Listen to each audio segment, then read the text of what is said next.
પુરાણોમાં થયેલા વર્ણન અનુસાર શ્રી હરિ વિષ્ણુ ક્ષીરસાગરમાં શેષનાગની શૈયા પર સૂતેલા છે। પ્રભુના આવા ચતુર્ભુજ સ્વરૂપના દર્શન આજે આપને કરાવીશું। આ પ્રાચીન વિષ્ણુ મંદિર સાબરકાંઠાના ઈડરમાં આવેલું છે।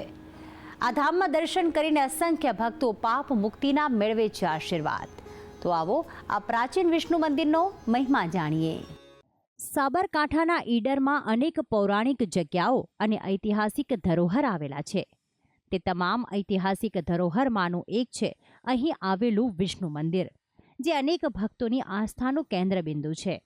કહેવાય છે કે આ મંદિર 650 વર્ષ પૌરાણિક છે।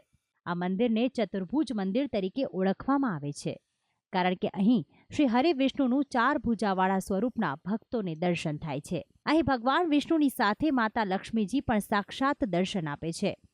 આ મંદિરમાં 11, પૂનમ અને અન્ય તહેવારોનું પણ ઘણું મહત્વ છે। પિતૃ તર્પણ માટે પણ આ સ્થાનને ઉત્તમ માનવામાં આવે છે। માત્ર આ સમયમાં વિષ્ણુ ભગવાનના આ અલૌકિક ચતુર્ભુજના દર્શન કરી લોકો તૃપ્ત થતા હોય છે।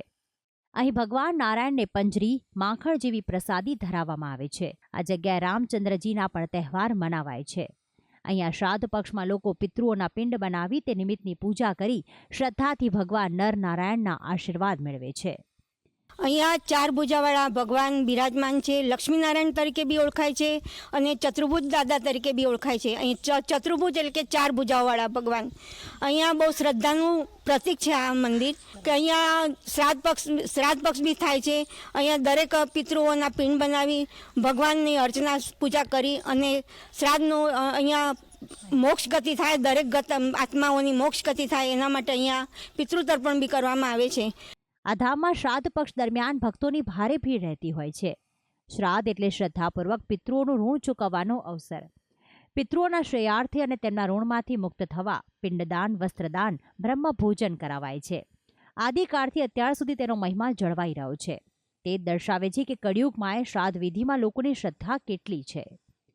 આ મંદિર આશરે 650 થી 700 વર્ષ જૂનું છે અને અહીંયા શ્રાદ્ધ પક્ષમાં સર્વજન આવી મનોકામના સિદ્ધિર્થે અને પિતૃઓને મુક્તિ માટે અહીંયા પ્રાર્થના કરે છે અને ધન્યતા અનુભવે છે। ઘણી વખતે નાગનનો જોડો બી શિખર ઉપર ફરતું પબ્લિકને જોવા મળતું હોય છે, જેથી કરીને પબ્લિકની શ્રદ્ધાના મહિમા વધારે હોવાથી 11 પૂનમના દિવસે વિશેષ કરીને પબ્લિકો આ મંદિરના દર્શન કરી અને શ્રદ્ધા અનુભવે છે અને ધન્યતા અનુભવે છે।